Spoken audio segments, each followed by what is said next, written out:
తాండవ news కి స్వాగతం. నర్సీపట్నంలో YS Jagan కు వ్యతిరేకంగా ఏర్పాటు చేసిన ఫ్లెక్సీలపై మాజీ ఎమ్మెల్యే పెట్ల ఉమాశంకర్ గణేష్ తీవ్రంగా స్పందించారు. ఫ్లెక్సీలు తొలగించి బాధ్యులపై చర్యలు తీసుకోవాలని డీఎస్పీకి ఫిర్యాదు చేశారు.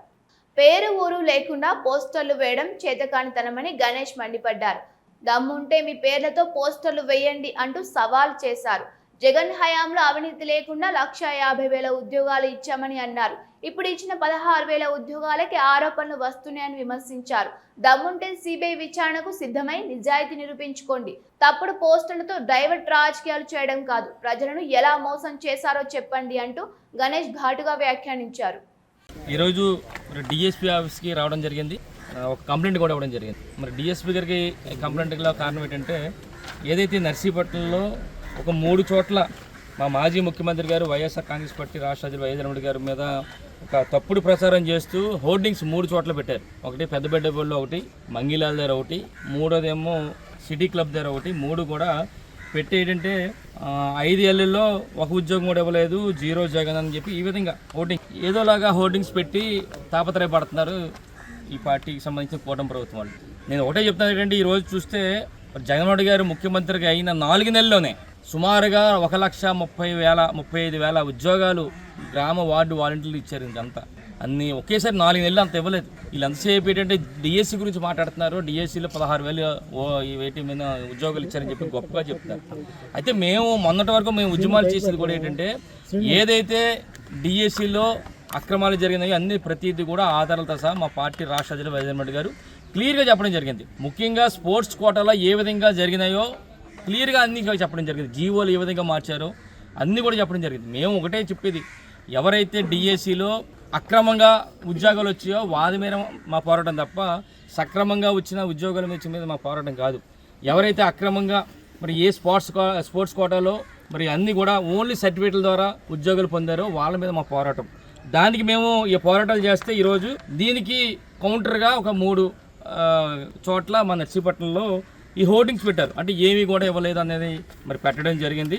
అయితే ఒకటే పెడతాను, ఆ హోర్డింగ్స్ చూస్తే హోర్డింగ్స్ ఎవరు పెట్టాడో పేరు లేదు, ఎవరు పెట్టించాడో పేరు లేదు, అసలు అడ్రస్ లేదని ఎవరో కూడా పెట్టి అక్కడ అంటే కేవలం ఏంటంటే ఏదోలాగా అలదర చేయాలి, గొడవలు చేయాలి, నర్సీపట్నంలో ఈ విధంగా హోర్డింగ్స్ పెట్టని చెప్పి ఒక ఆలోచనతో ఈ విధంగా వారు పెట్టడం జరిగింది. దాని మీద మేము ఒకటే చెప్తున్నాం, ఈరోజు మన డిఎస్పీ గారు కూడా కంప్లైంట్ చేయడం జరిగింది. ఇప్పుడే అయితే పెడుతున్నాం, ఇప్పుడు చేయండి, ఎవరన్నా హోర్డింగ్స్ పెద్ద పెట్టండి, తప్పలేదు. ఏంటంటే ఎన్నికల ముందు నిరుద్యోగ వృత్తి ఇస్తామన్నాం, ఈ రోజుకి 78,000 నిరుద్యోగ వృత్తి కూడా ఇవ్వలేకపోయాం. అలాగే ఇంకోటి ఆడబిడ్డ నిధి ప్రతి నెల కూడా 1,500 ఇస్తామన్నాం. అలాగే ఎన్నికల ముందు ఎస్సీ, ఎస్టీ, బీసీ మైనార్టీలకి 50 సంవత్సరాలకే పెన్షన్లు ఇస్తామన్నా 4,000 రూపాయలు.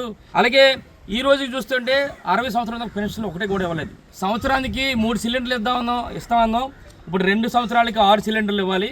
1 సిలిండర్ ఇచ్చాం, మొన్న 5 సిలిండర్లు ఎగ్గొట్టేసామని చెప్పి గొప్పగా పెట్టుకోండి. మొత్తం హోర్డింగ్స్ అన్ని కూడా మాకు అభ్యంతరం లేదు. అలాగే అన్నదాత సుఖీభావ కింద ఎన్నికల ముందు ఏమన్నామంటే, మా కేంద్రంతో సంబంధం లేకుండా 20,000 రూపాయలు ఇస్తామని చెప్పి ఆ రోజు చెప్పాం. కానీ ఈరోజు మేము 14,000 వేస్తున్నాం, ఉన్న 6,000 ఎగ్గొట్టేసామని చెప్పి గొప్పగా చెప్పుకోండి. హోర్డింగ్స్ నచ్చిపెట్టడం అంతా పెట్టుకోండి, మాకు అభ్యంతరం లేదు. మేము ఏదైతే డిఎస్సి మీద ఆరోపణలు చేస్తున్నామో అది తప్పని మీరు భావిస్తే, ఈ ప్రభుత్వం తప్పు, వైఎస్ఆర్ కాంగ్రెస్ పార్టీ వాళ్ళు చేస్తున్నది తప్పుగా మాట్లాడుతున్నారని చెప్పి మీరు భావిస్తే సిబిఐ ఎంక్వైరీ చేయండి, మాకు అభ్యంతరం లేదు. పెట్టండి, మీరు అధికారంలో ఉన్నారు కదా, సిబిఐ ఎంక్వైరీ చేసి నిజాలు తేల్చండి. మరి మా మీద ఎందుకు ఆరోపించండి? నేను చెప్పింది క్లియర్గా 400 సుమారుగా పైగా ఉన్న పోస్టులు అన్నీ కూడా స్పోర్ట్స్ కోటా అన్నీ కూడా కేవలం అన్నీ కూడా అక్రమాలతో జరిగిన పోస్టులు అని మేము అంటున్నాం. మీరు కాదంటే సిబిఐ ఎంక్వైరీ చేయండి, మాకు అభ్యంతరం లేదు. కానీ ఈ విధమైన హోర్డింగ్స్ పెట్టి ప్రజలు ఏదో తప్పుదోవ పట్టించాలని చెప్పి ప్రయత్నం చేస్తున్నారు. దానికి వెంటనే డిఎస్పీ గారిని ఇప్పుడు కలిసాం, డిఎస్పీ గారికి రిప్రజెంటేషన్ కూడా ఇచ్చాం. ఎట్టి బస్సులు కూడా ఒక 2 రోజుల్లో ఎవరైతే హోర్డింగ్స్ పెట్టారో వారిపై చర్యలు తీసుకోవాలి. ఒక 2 రోజుల్లో ఏదైతే హోర్డింగ్స్ పెట్టారో హోర్డింగ్స్ కూడా తీసే కార్యక్రమం చేయాలని చెప్పి ఇవ్వడం జరిగింది.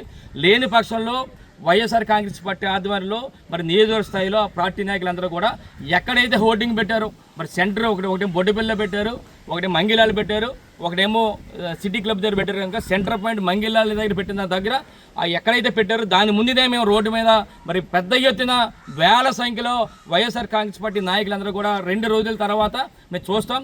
లేని పక్షంలో యాక్షన్ తీసుకోండి, సరే. లేని పక్షంలో మేము వేల సంఖ్యలో అక్కడికి వచ్చి మేము నిరసన కార్యక్రమం చేస్తాం, శాంతియుతంగా నిరసన కార్యక్రమం చేస్తామని చెప్పి మీ ద్వారా ఈ ప్రజలకి ముఖ్యంగా పెద్దలు డిఎస్పీ గారికి కూడా చెప్తున్నాం.